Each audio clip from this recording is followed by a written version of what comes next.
Welcome back, everybody, to another episode of UPressPlay Sports. I'm your host, Richard Pereira, and joining me today is sports editor Cameron Priester and staff writer Zachary Watts. Hey, guys, how's it been going for you guys throughout this past week? I guess things are good in the sports world. My predictions on most of the things haven't been as great. Some teams won that I didn't want them to, but other teams won that I did. So, good mix of both, but I guess we'll have to dive into it. Yeah, no, there's a lot of good stuff to talk about. NFL season is finally over, so not finally, but NFL season is over, but guess it's time to talk about the Bears Super Bowl run for this year. So good stuff to talk about. Yeah, definitely. And we're first going to start off with FAU men's basketball. They are starting to gain back some of the momentum they had earlier this season as they took down Rice in a battle of the Owls, 90-81, and then took down Louisiana Tech in an overtime thriller, winning 90-85 thanks to a great performance from Elijah Martin, who had 26 points, which is a season high for him. And shout out to Vlad Golden. He was excellent in both of these games as well, especially against Rice with his excellent one-handed slam dunk he had on one of their one of his matchups. So now they're on a 3-game winning streak. They have a 24-2 record, 14-1 conference play, 3 straight wins, and they are back in the AP top 25 as they currently all hold the 25th spot. So, guys, what are your thoughts on how the guys played this past weekend? Well, it's always good to see us back on the top 25, rightfully so. I mean, we're 24-2, undefeated at home. There's a lot of good things to talk about. Obviously, Vlad's played exceptionally well these past 2 games. He's kind of been an offensive emphasis, I'd say. Mm-hmm. I do think it's good to kind of nitpick and kind of point out some of our flaws. I feel like these last 2 games, we've been very lackadaisical on the defensive end of things. And it's not to say we're playing poor defensive ball. I don't know if it's teams figuring us out per se with our defensive rotations, or maybe, we're just not on top of our game. But the fact that we can still win games given these circumstances is very impressive. We talk about guys continuously dropping points off the bench. Davis, as usual, 19 points off the bench in this last game. So the fact that everyone can put their egos to the side and just play very complimentary basketball. I mean, I sound like a broken record at this point. I know I'm trying to just find new things to point out with this team, but it's just kind of their identity. They've done the same thing every game this year. You're not going to be too shocked or surprised by anyone because anyone can step up on any given night. So with that being said, only a couple of games left before we get into our March Madness, and hopefully, that works out well for us, but got to finish out the season strong. Yeah, no, a lot of the same thoughts. It's very nice to be back in the top 25. Shout out to the Associated Press for doing their duty there. But yeah, no, looking at the Louisiana Tech game, you're exactly right. Vlad Golden had their, I don't want to say bigs because the size really wasn't Louisiana Tech's kind of forte, but they were overwhelmed trying to defend Vlad. He was huge in that game. And so was Elijah Martin. And it's good to see that even though it wasn't the prettiest of wins, that they're playing, the things they do well, they're still able to do. I think you're right, Zach, that you said they're kind of got figured out a little bit, and Dusty acknowledged that himself after the game. I think they went up by like 15 on a 15-point run at one point in the second half, and then just minutes later, it was like they were only up by 1 and going into halftime. So they definitely did get figured out just a little bit, but to just go in right back in the overtime period and play pretty well. I think everywhere in the overtime period, it seemed like they kind of had control of it, but this is something like you can fix. There's still all the things they did well in the beginning of the season. I still think they're doing well. And it's what you want to see as I think it's like 5 games we have left in the season. This Thursday is going to be a big game. Middle Tennessee, we beat them kind of handily if you look at the box score, but it wasn't like that. Middle Tennessee is a good team, and it was one of the teams preseason that everyone had kind of making some noise in the CUSA. So it'll be a good game this Thursday, but they still look good. They still look like the team they were at the beginning of the season. So it's good to see. Yeah, definitely. And it's pretty good to see them bounce back after that loss against UAB on the road. It's pretty clear that for Coach Dusty May, he understood that a change was going to be needed, even if everybody was playing well up to that point. And he did make that adjustment by putting Elijah Martin back into the starting lineup. And lo and behold, they're on a 3-game winning streak. And Elijah Martin's playing very good. He's in great form. And as we can see, he dropped 26 on Louisiana Tech. So it's definitely a great decision making on Dusty May's end, and a very good performance from Elijah Martin from this past week, and especially Vlad Golden as well. So they only have one game this week, as it will be against Middle Tennessee on the road in Murfreesboro, Tennessee, on Thursday, February 16th at 7 p.m. It will be broadcast on CBS Sports Network. And after that game, they will have the whole week off, and they should definitely use that to regain themselves and to get just to recover, because they've been playing a lot of games and they definitely deserve it, especially with how they played up to this season. And moving on from men's basketball, we head on to women's basketball. And it seems like they just keep falling back down to earth, especially after their strong start against non-conference opponents. They lost their last 2 games against Rice and Louisiana Tech. They lost to Rice 85-64 in a blowout loss. And while they were competitive with Louisiana Tech at some points throughout the game, they did fall in the end, 68-56. They're on a 3-game losing streak. Their overall record is 12-12, a 500 record, and the conference record just keeps getting worse at this point, at a 5-10 record. So, and you could see how they are basically polar opposites at home and on the road. They're 93 at home, 3-9 on the road. So what do you guys think on how the Lady Owls have played up to this point? Yeah, I think you kind of pinned it perfectly right there. Just we're polar opposites when it comes to home and away. And I think a big issue with that is when we do play on the road, we just start off slow. You can kind of see we pick it up later in the games, especially in our contest against, I want to say it was Rice, that we started playing more competitive towards the end of the game. But I mean, just that slow start, I mean, you just can't have that, especially against conference opponents, because, if you're counting on going on big runs and shutting teams out, that's very hit or miss basketball. And it's not a very reliable winning method, in my opinion.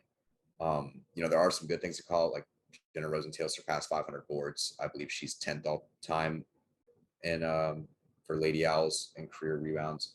So huge shout out to her. She actually played very well in that game as well. I think she shot like 75% from the field, 5 boards, 3 steals. So she did very good in that regard.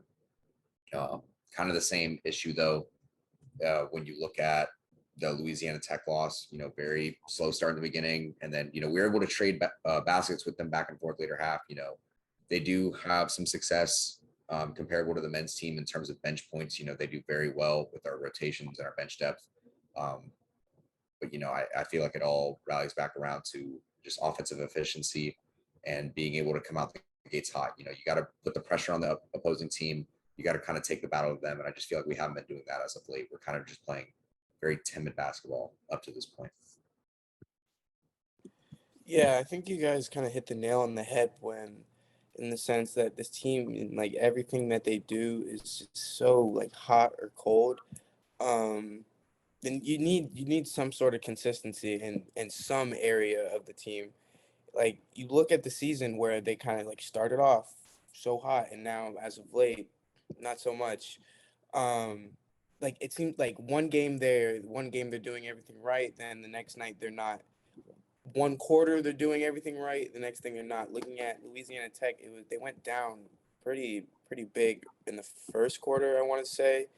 And then going into half, they kind of cut it down. And then going into the third, it was that they were losing by 3, I think. And then they kind of just like lost it entirely going into the fourth quarter. And that's just, it's been the story for, it seems like everything for them. They gotta be more efficient on offense. They gotta be more. There's not one thing I can like point out that like this would fix everything. They've just got to be better on every facet of the game. That's all I have to really say about it. Yeah, and I do look at their recent offensive outputs these past couple of games. The most they scored in the last 4 games was 80 points in their win at home against UAB. The rest have been 59, 64, and 56. It's pretty clear that they are able to win games when they're at their best, but when they're either average or or slightly above average or below average, they just when it comes to the offensive wise, scoring wise, it's just not enough, and it's something that they really need to figure out before the season ends and of course the conference tournament begins. And they could figure that out at home in the Borough against Middle Tennessee on Thursday, February 16 at 7 p.m. So hopefully they can use the support of their fans at home to get a win and just stay above 500 as the season starts to get close to its end. Especially after that, they do have the week off and there's just 4 games remaining. Like, they have to figure it out very soon.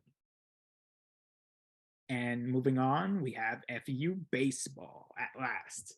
So they're about to begin their season this Friday on February 17th against the Monmouth Hawks. When we look at last season, they were very good. Their offense was very solid, thanks to the likes of Nolan Shanuel, Caleb Pendleton, Gabriel Rincones Jr., and among others, and of course Dylan Goldstein. However, they do lose Gabriel Rincones Jr. because he went on to be drafted by the Philadelphia Phillies in the MLB draft. So they're without him, but they do retain most of their best batters, especially Shanuel, who Conference USA tabbed him to be their preseason player of the year. So definitely keep an eye on him on that. And when it comes to last season, they did finish with 35-23 record, 19-11 in conference play, as they tried their best, well, somewhat their best, in the conference tournament before losing to Southern Miss, who was ranked 14th in the country at the time, in like the quarterfinals, like in the later rounds of the conference tournament. So what do you guys think of what will go down as this season starts? Well, the very minimum, I'd say the bare minimum we expect is obviously over 500 baseball. Throughout the time that Coach McCormick has been here, we've always played above 500 baseball in conference, out of conference opponents. Hasn't changed. What I do like to see is we are playing more quality competition as we close out our 10th and final year in Conference USA play before we move into the American Athletic Conference. So, it's good to see that we're raising our level of competition, and not only our competition, but our expectations. We did lose Rincones last year in the draft. We wish him nothing but the best. It's kind of hard to see players like that leave, but we've also had a ton of new faces and new changes that have come along with the team. You've also mentioned we've retained a lot of faces as well. I'm just going to touch on some of those. Coaching staff wise, we brought in Ricky Santiago and Tabachman. Santiago served more so as kind of like the hitting coach. Tabachman will be as a pitching coach. He actually just won pitching coach of the year at Fairfield last season, so he'll be great for our staff. I thought one of the biggest struggles we had last year was our depth in rotational pitching and just kind of our starting staff.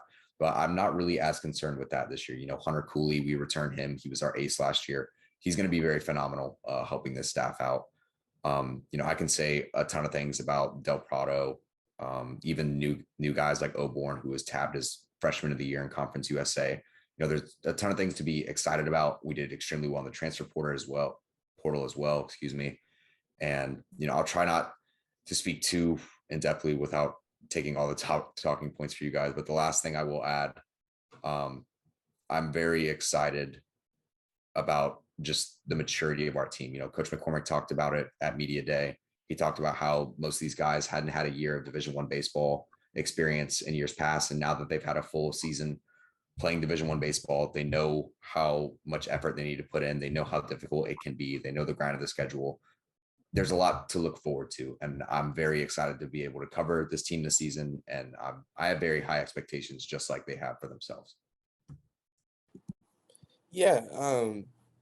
I have huge expectations in sort of like the kind of similar sense as everybody. Like Zach said, with the success and like consistency that Max brought to the program, like people kind of expect that every year. They can kind of take the success for granted a little bit, but yeah, it just becomes kind of the standard at FAU baseball, which it's nice. It's almost sometimes feels like we're a baseball school just because that's the only team that we can depend on and just put a good product on the field every year. But no, there's nothing but things to be excited about. I feel like, just looking at the roster, like you said, kind of their struggle last season, and Mac himself kind of attributed it to this was the bullpen.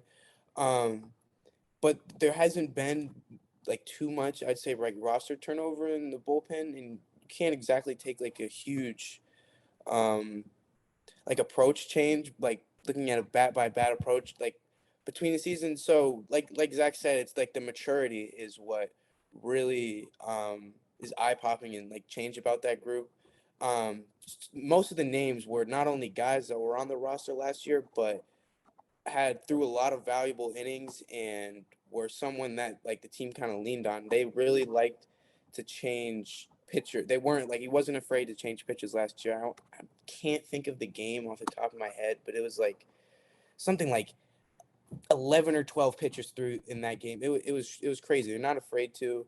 Um, yeah, and the losing the bat of Rinconis is huge, and losing the bat of Nick Toney at catcher and behind the plate is huge. But there's also so many returning guys in the field. I have no doubt that Caleb Pendleton will be able to kind of step into that, not only like the role behind the plate, but that leadership role left behind by Nick Toney. Mhm. And then like the big names, like you think like Nolan Shanuel, Hunter Cooley. These are guys that have been like integral parts of the program for kind of a couple years now. Um, so yeah, and there's just nothing but things to be excited about. One thing I want to point out is they have a chance to make a lot of noise kind of early on. They have a gauntlet of games. Looking at like the early part of the schedule, after Monmouth, they travel to UCF, which they're not in the top 25, but that's usually a solid program and usually a really good game. And then they'll host USF, and then it's Miami, UConn, and Florida, which are all three um, ranked matchups, and I think winnable games. It seems like every year FAU gives Florida some trouble, whether it's down here or whether it's up there or not. They always give Florida trouble, so they have a chance to make some noise early on, and it'll be exciting to see. Yeah, for sure. And this season will definitely be big for the program, especially since it's their 10th and last season in Conference USA before they head on to the American. And at media day, coach John McCormick did say that he wants to end this time in Conference USA with a title. And considering what the program has done since being in Conference USA, which included 2 regular season titles and 4 appearances in the NCAA regionals, it's definitely ending their time in Conference USA with a conference title, and making another appearance in the NCAA tournament. Hey, that's definitely a very excellent way to end your time in Conference USA before heading into the American. So once again, they do start their season on February 17th, this Friday at 6:30 p.m. So FAU fans, definitely head out to the baseball stadium and cheer them on. And that will conclude our time with FAU Sports. And we head on to national sports. And we're going to start off with Super Bowl 57. A lot of things that happened in that Super Bowl. Jalen Hurts and Patrick Mahomes gave spectacular performances. Jalen Hurts getting 3 rushing touchdowns on his own and mastering the art of the quarterback, the QB sneak. And from the color of the Chiefs uniforms, from the color of Rihanna's dress at that Super Bowl halftime show, the Super Bowl saw a whole lot of red as the Chiefs went on to win the Super Bowl. They're second with Patrick Mahomes leading the way as they took down the Eagles 38-35. It was a great game, but it ended in a very anticlimactic way as the refs did call a holding flag against Bradbury, as it gave the Chiefs a lot of time to take a lot of time off the clock, and a very clever play, by the way, to stop at the 1 yard line and to just take as much time off as possible before settling for the field goal to escape with the win against Eagles. So, guys, I want to know your thoughts on the game overall, and of course what happened in the end, especially with the holding penalty, and your overall thoughts. So what do you guys think? Yeah, so it wouldn't be the NFL without the officials playing some part in the outcome of a game. I just think we've come to accept things as such. I will say I don't think the penalty was too detrimental in deciding it. I also thought the Eagles and Chiefs were very professional in their approach. Post game, I didn't hear a single Eagles player put the blame on the officials. They'd always say it doesn't come down to one play; it's an accumulation of the full game. So they were very professional in that regard. I do want to point out, now I'm not making an excuse. I'm not saying this was huge because both teams had to go through it, but the fact that you can decide a Super Bowl venue and the field conditions be as bad as they were with how bad the players were slipping, that was just a complete joke from a product standpoint. I mean, there's plenty of other fields, or you have 2 weeks is pretty much what I'm saying, to make sure everything is perfect for your setup. And instead you just had this slip and slide of a game, which wasn't very enjoyable. It just created for more excuses. And one thing I hate more than anything is excuses, because I just want to see a clean, good football game.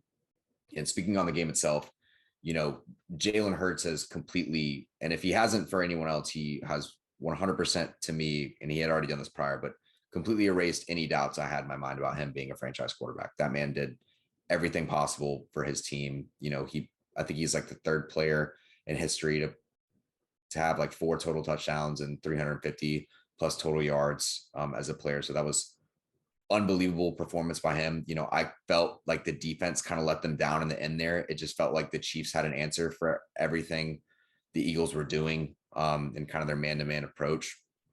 Supposedly this immaculate defensive line that was going to pressure Patrick Mahomes all game with his weak ankles seemed to be a invisible aspect of the game. It just felt like Patty could do whatever he wanted. But yeah, I got to stop being a hater, man. Patty has, I would officially say, the dynasty is here for the Chiefs. He's won 2 rings now. He has a long way to go if he ever wants to be considered as the upper echelon in QBs as far as like all-time greats go. But, he has plenty of time. He's only 27. But, it was a very quality Super Bowl, probably the best I can remember in recent years, other than the 28-3 for the Patriots. But I may be biased in that regard. So I'll just leave it at that. I'm very content with my viewing experience.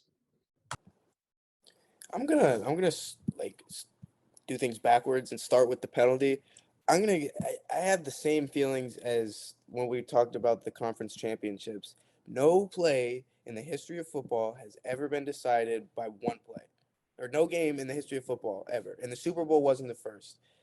That it's a ticky-tacky call, yes, but it was a holding. The ref didn't make something out of thin air. If the Eagles defense, didn't give up however many yards in the second half and let them score on every possession, they wouldn't have been in that position. So it's annoying. It's not how it was an amazing game. We all wanted to see the legacy drive at the end, but it was. Looking at the game, I think both teams performed fantastic. Looking at Jalen Hurts first, starting from the first drive, I think that was a masterclass of a first drive. I don't think I think they may have had one negative play on like a run by Boston Scott or somebody, but from the first play, he had so much poise. All the doubters or all like the things that were being held over his head that maybe he can't do this, he put that all to bed. The drop, that I think that's just kind of something that happens. And for a while in the first half, they were kind of dog walking the Chiefs. That fumble, scoop and score really put a Band-Aid on it, I think. But they were really taking it to the Chiefs in the first half, which brings me to the next point. I think this game was just kind of like a testament to how great Andy Reid coaches. They to go into the second half with, like I said, kind of getting dog walked a little bit, and your quarterback writhing in pain on the sideline. To go in and make those adjustments, it was just like a kind of a coaching masterclass, I think. Another thing the Chiefs' offensive line played, I think, about as well as anybody. Zach pointed out it was supposed to be like the big bad Eagles defensive line that's just got like so many so much depth and so many dudes on that line. There was like we kind of I think played into a little bit much, but some of the pockets that Mahomes was sitting in were just like huge, not like not pro pockets, but yeah, it's just a testament to how great Patrick Mahomes is. You know, I think he played great in the second half.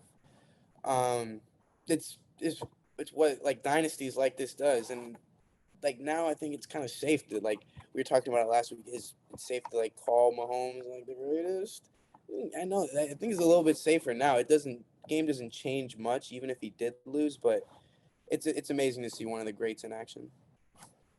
Yeah, like even though the ending was very anticlimactic, it was a great game. And nobody can take that away from what the Chiefs and Eagles were able to do, especially Jalen Hurts and Patrick Mahomes. They were very good. Even if Mahomes was injured, as we could see at the end of the first half, he just kept on going, and we see where that landed him. The second Super Bowl in 5 seasons and 3 Super Bowl appearances. Hey, that's you can't argue. That's like basically one of the best starts any young quarterback could have to start their career, literally start their NFL career. So congrats to Patrick Mahomes on getting his second Super Bowl. And while it's tough for Jalen Hurts, he has a very good chance of returning as long as the Eagles maintain this level of play that they've had throughout this past year. So it's a spectacular Super Bowl. Disappointing ending, but overall an excellent game nonetheless. And for our last topic of the day, we head on to the NBA. This past week, the trading deadline saw a lot, and I mean a lot, of chaos. We saw Kyrie Irving get shipped to the Dallas Mavericks to team up with Luka Doncic. They've already played a few games together, 1 or 2 games together, and offensively they are very good. Of course, they still have some things to work out, like offensive game style, play style wise, but they're pretty deadly as a duo. Kevin Durant, while he hasn't played a single game yet, he was sent to the Phoenix Suns, teaming up with Chris Paul, Devin Booker, and DeAndre Ayton to form somewhat of a top-heavy super team with a lackadaisical bench, but that can always, it might not matter because once they're fully healthy, they are very dangerous nonetheless. And of course, the Lakers, they retooled pretty much almost their entire roster, getting Malik Beasley, Jared Vanderbilt, and D'Angelo Russell from the Utah Jazz and Denver and the Minnesota Timberwolves. And of course, Mo Bamba from the Orlando Magic, which is very funny. I really would like to see where that goes. And even though they did send away Thomas Bryant to the Denver Nuggets, which is very surprising, I thought they would keep him since he was doing very good this year. Though overall, those, and of course with those trades, that didn't mean sending Russell Westbrook to Utah. Will definitely be very interesting to see what Russ does, either stay with the Jazz or do a buyout and go to whatever team will want to use his services. So, guys, I want to know your thoughts on what happened throughout the trading deadline last weekend. What do you think this puts the NBA as it is at the moment this season? I'll just go in order of kind of the trades happening, or at least how I reacted to them as they went down. First and foremost, Kyrie going to the Mavericks, very Mark Cuban of him to act like you gave Luka support from the perspective of like, yes, he did give him another offensive star, which can kind of take off the workload from Luka scoring wise. But that was never really the issue with the Mavericks, in my opinion. I felt like the real big issue in terms of like making a legitimate push for a title contender was having a sizable backcourt, or, having some very strong aspects from the defensive side of things. I just didn't feel like they were a strong defensive team, and, they didn't really get any better in that regard. They didn't make any extra moves, which was surprising to me. So, I'll expect them to always be a playoff team per se, but I don't see them making like a considerable push for a title unless Luka turns into like prime Larry Bird at some point in time. Next, I want to talk about the Lakers. I'm just going to say you can't do 2 things right in a row, it seems, because, for Lakers fans, they were kind of excited moving on past the whole like Westbrook trial, and getting a sizable package from him. Getting D'Angelo Russell was very good. Bringing on some of those additional names are nice. Obama's even a fine addition as well. But losing Thomas Bryant is kind of like why? Like I felt like you didn't really need to go there, but you just got rid of one of the players that was actually doing well for you. So that kind of hurt to see. But I mean, if you I don't blame him, because the way I look at it is you only have so much time left for LeBron, and if you want to have him on your team now, you gotta always push for a title. You have to. Like there is no like rebuilding with him, because if not, he'll leave. And I don't think he has any problem with doing that.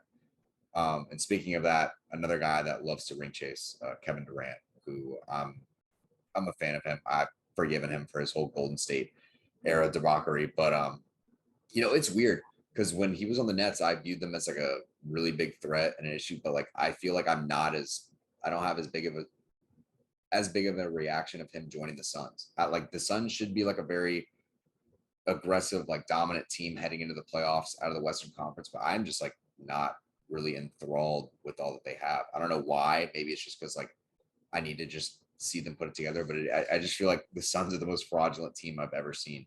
But I don't know. That's kind of how I perceive it. Yeah, I'm gonna do the kind of same take like the chronological approach as Zach. But looking at we touched on it a little bit last episode. The Mavs, it's he gives it help, but how much does this move the team's ceiling?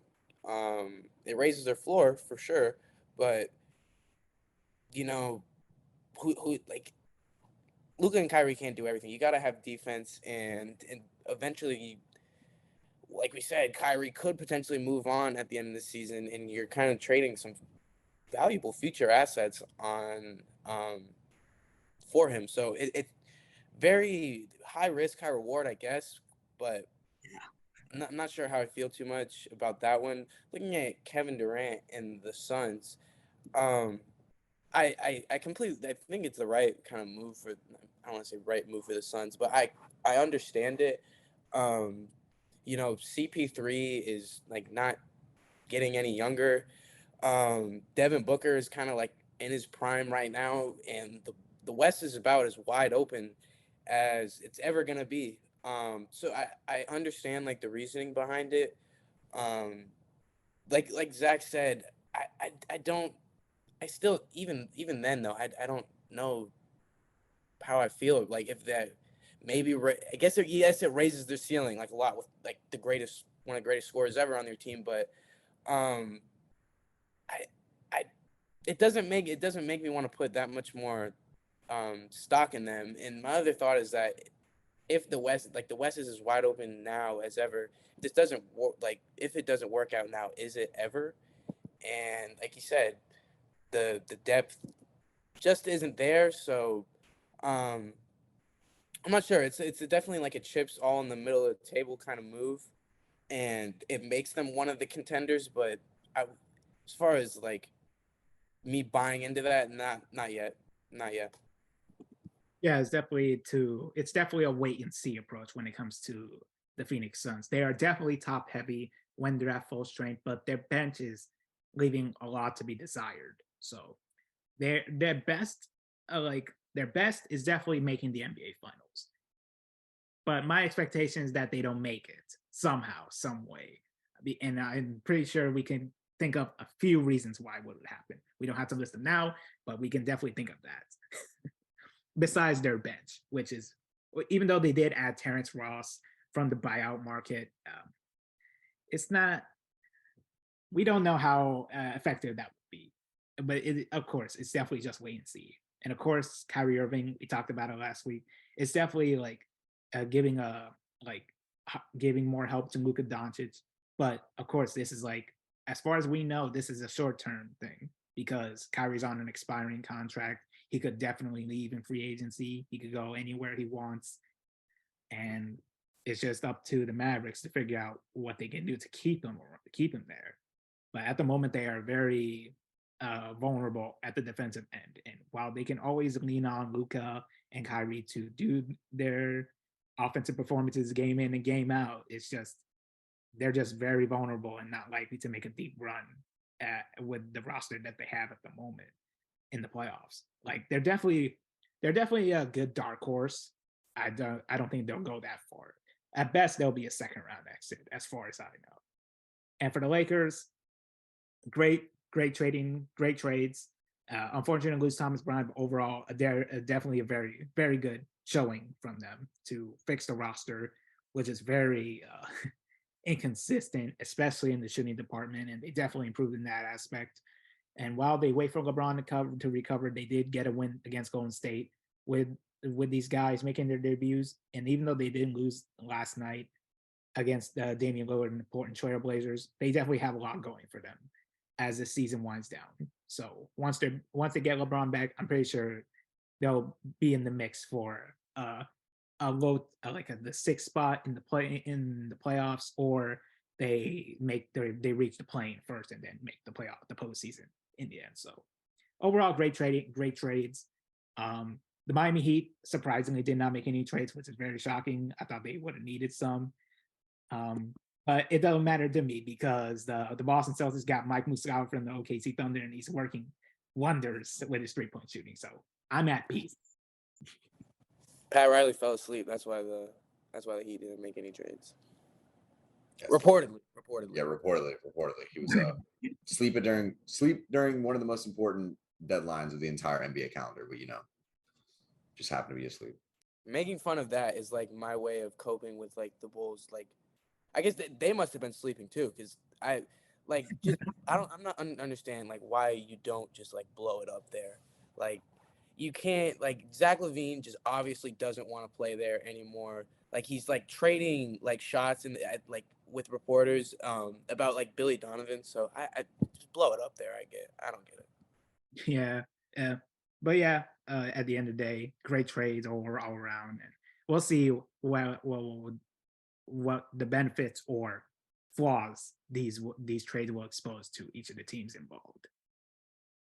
With that, that'll be it for this episode of UPressPlay Sports. Make sure to hit like and subscribe. Click the bell to keep up with notifications from us. Also, be sure to go on upressonline.com to keep up with news, sports, and more content alike. To follow us on Twitter, it's for me, at Rich26Pereira, for Cameron, at PrehistorCameron, and for Zach, at ZachWatts1_. Thanks for watching, everybody, and have a great day.